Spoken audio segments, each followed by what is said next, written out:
Good morning. This is the Board of County Commissioners Board Work Session. It is Wednesday, August 2nd, 2023. It is 9:04 a.m. This session is set to go until 9:30 a.m. This is a hybrid meeting. We're at 3000 Pacific Avenue Southeast, room 110. For public virtual attendance, you may follow along on the Thurston County YouTube channel. I'm Carolina Mejia. I'm the chair of the board.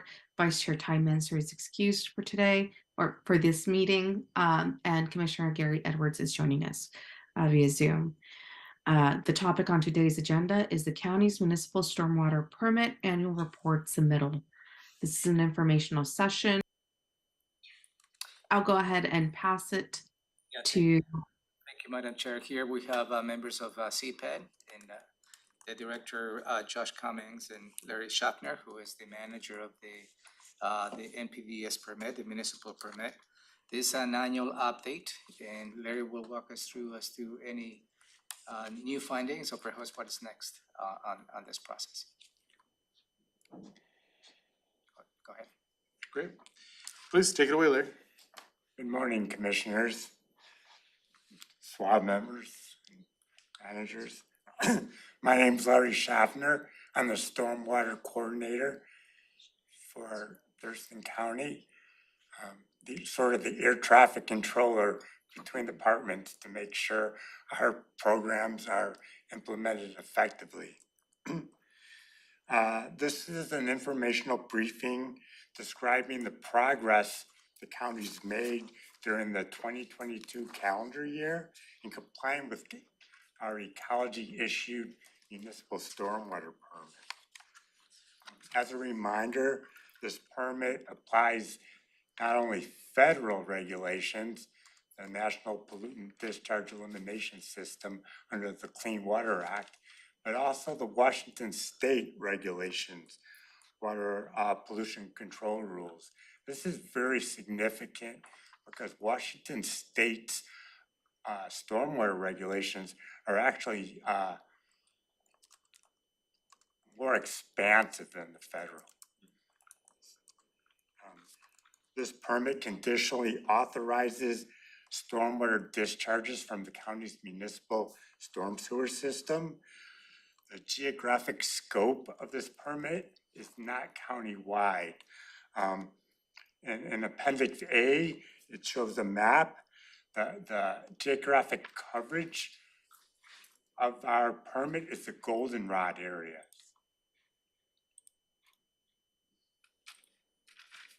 Thank you.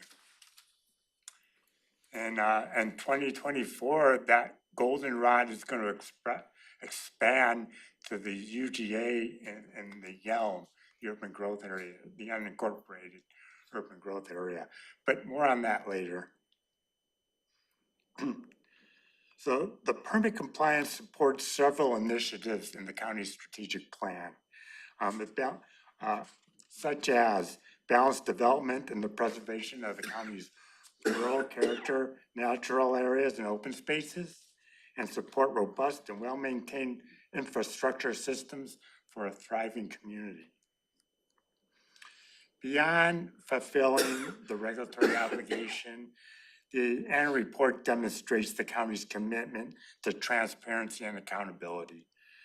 It describes actions we take to manage our stormwater discharges, actions that aid in protecting our natural resources, citizens' health and safety, public and private property, infrastructure investments, and our economic vitality. Assembling this report was a team effort involving 22 staff from 15 different program areas and 5 different departments. It involved responding to a series of questions, which I've included in attachment B. There's 101 questions in all. The submittal was 262 pages. It's a big effort. Big team effort. Many of the questions were responding to yes, no in nature. Some required providing a number, such as how many catch basins were inspected, how many site plans were reviewed, sometimes short narratives, such as what's your field screening methodology, what's your spill reporting hotline. Others required uploading supporting documentation.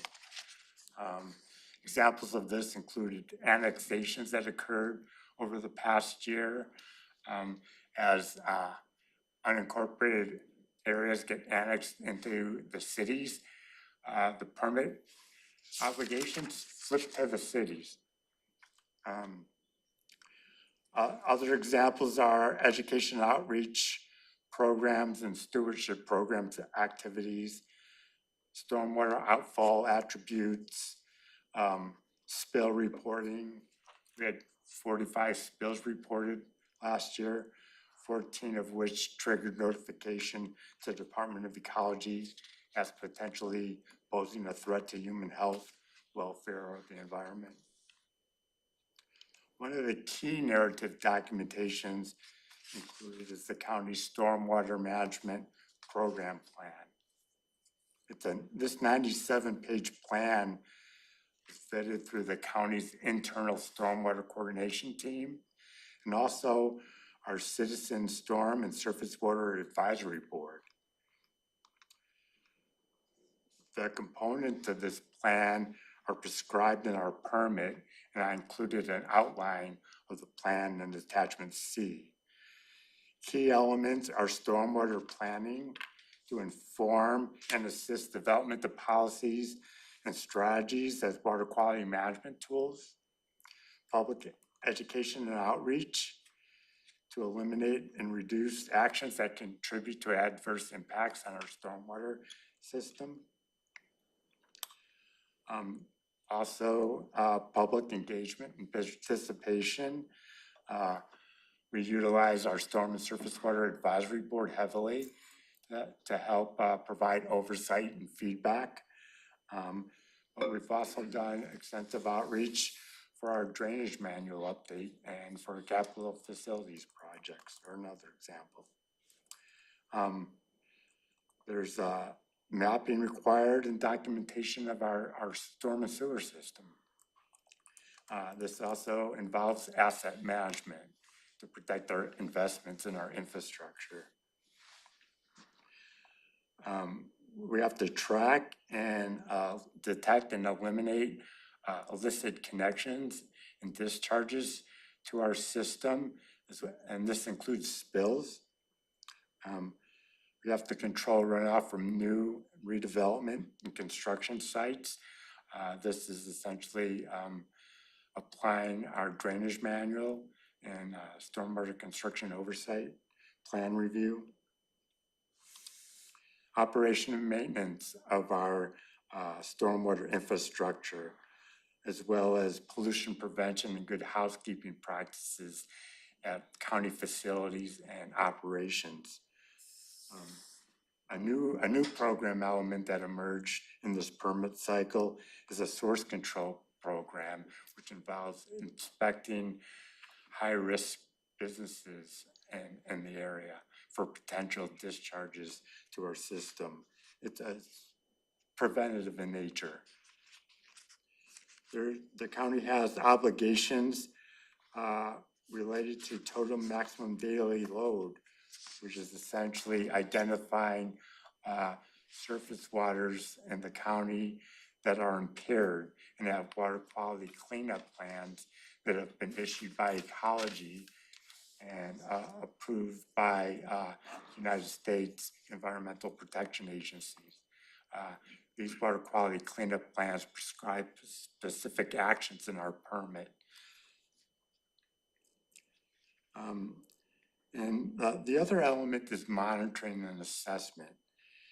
And to comply with this element, the county is required to contribute annually to a regional stormwater monitoring program. For the county, the financial contribution is $23,670.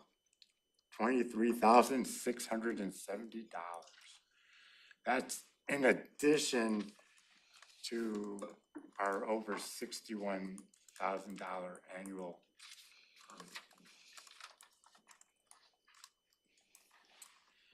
So it was a busy year.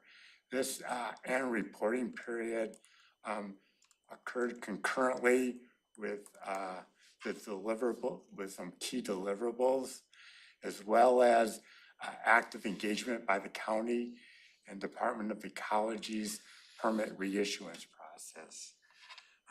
Key deliverables this year included revision and adoption of the county's drainage manual, completing an assessment to identify receiving waters most likely to benefit from stormwater management planning. This included developing a stormwater management action plan for Green Cove Creek. We also had to document the county's practices, policies, and procedures for reducing stormwater impacts for 15 different types of operation and maintenance activities. Those practices and policies and procedures weren't a new requirement, but this permit cycle, Ecology wanted to see documentation on how the county carries those out. That effort also involved a big group of folks. Another example was enhancing an ordinance for the source control program. This was 1507 to reduce and control discharges of pollutants into our storm drainage system. This was an obligation in our permit. We expanded our existing illicit discharge detection and elimination ordinance to accommodate the expectations of the permit for the source control inspection program. So also required in our annual reporting is to report if we had any non-compliance events. And this year we had one. It was associated with missing an interim deadline on stormwater planning associated with identifying priority receiving waters.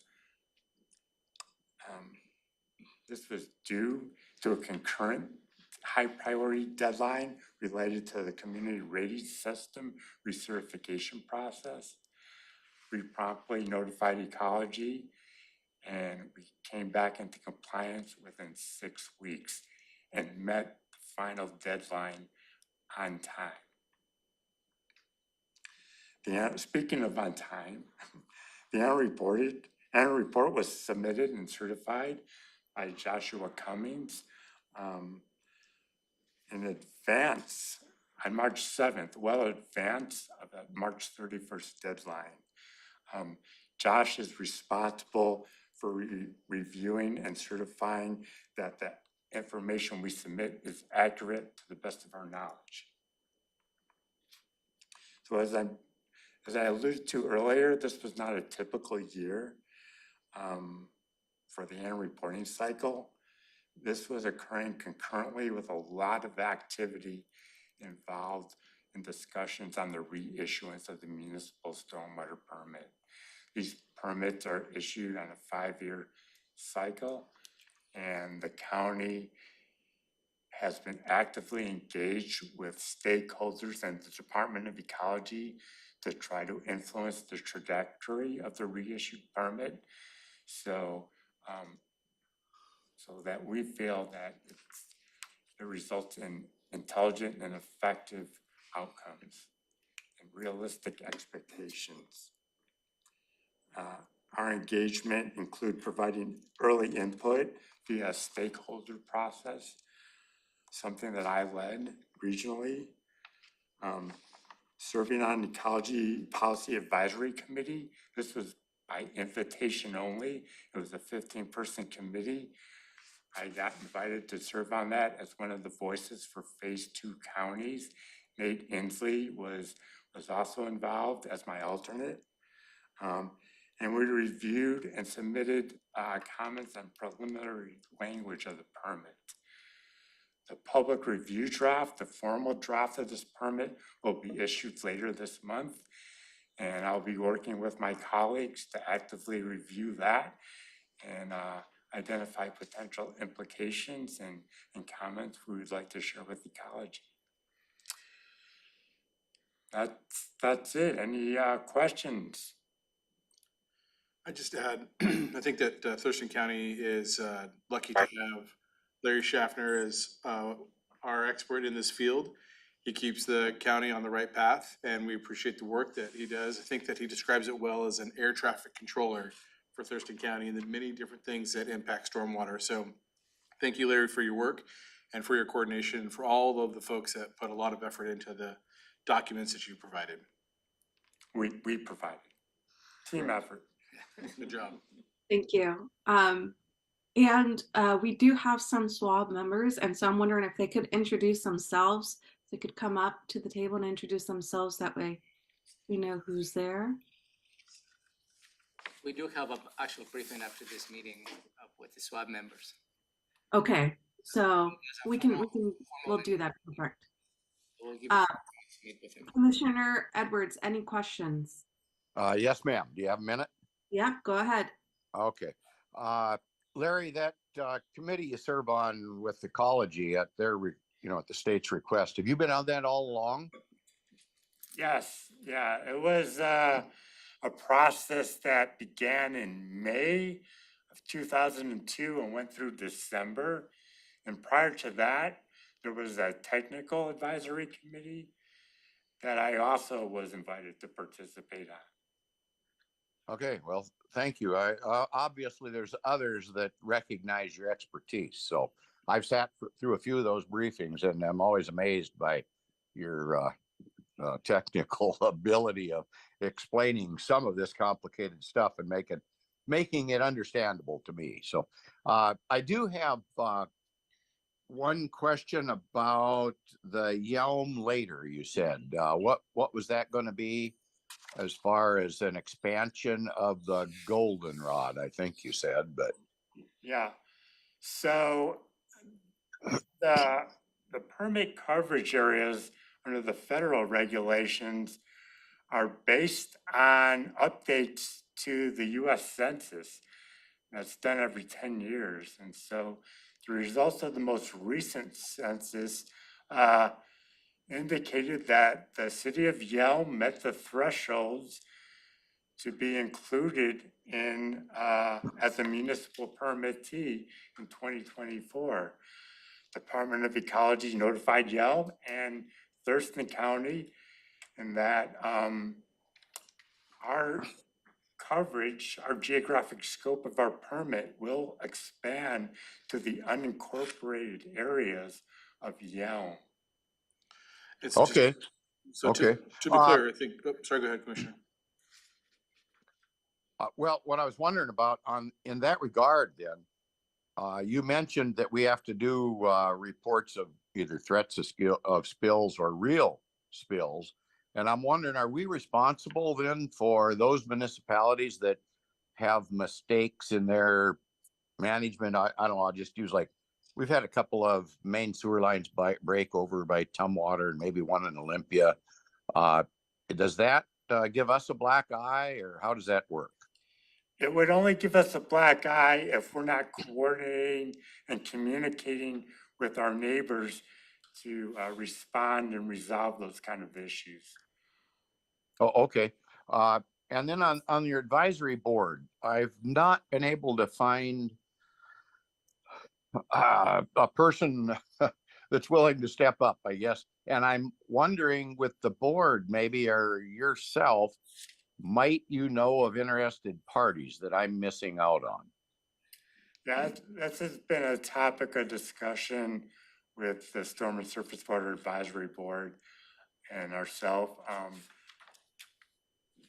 We have had some success via our annual utility newsletter in recruiting.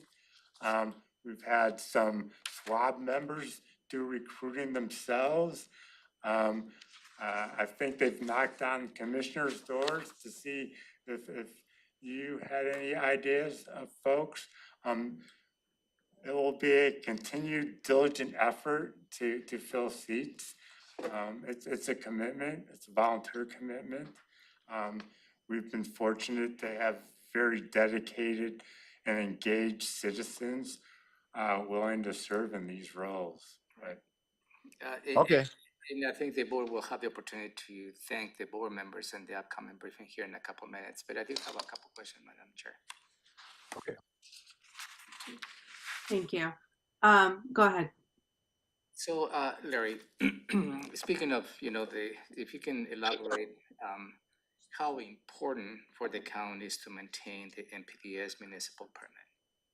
What is the importance of that?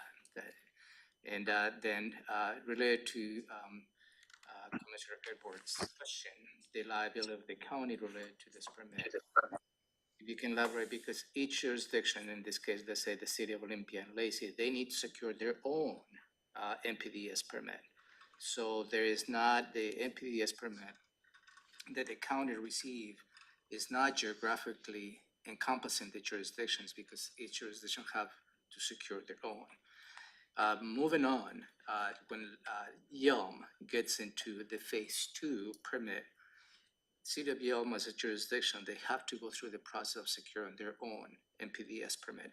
So I just want to clarify that a little bit, if you can confirm that, and also if you can take the time to describe what is phase 1 permittees and what is phase 2 permittees. Okay, well, you threw a lot of questions at me, so I'll take a little. You have 3 minutes. Importance of MPDS. Yeah, so it's a regulatory obligation, like I said, for state and federal regulations for the discharges from our system. And it's to protect and restore our receiving waters, drinkable, swimmable, fishable, for those beneficial uses. Regulatory aside, there's a business interest for the county to protect the health, safety, and welfare of our residents and businesses. We depend on these resources. People recreate in these resources. So that's a Reader's Digest version. So is it fair to say, absent the county secure an NPDES permit, if we don't have that, the state is the one who governs in lieu. So it is important to keep the permit because we're self-managed in a way to a great extent under that permit. The permit does provide safety, so to speak, in that implementing and complying with the obligations in the permit presumes that the county is in full compliance with state and federal regulations.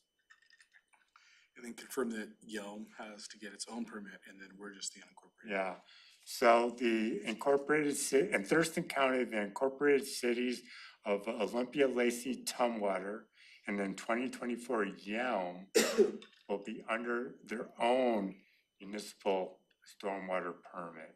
So they're responsible for carrying out these program responsibilities within their jurisdiction. We have a collective obligation to coordinate with our adjacent neighbors. Thank you. I have a Thank question, you. if I may. Oh, go ahead, Robin. Thank you. In the past, when we had to renew our NPDES permit, the new permit would come with new or expanded obligations that the county would need, things the county would need to do. And so I'm wondering if there are any new or expanded responsibilities on the county that we'll need to address in the upcoming budget.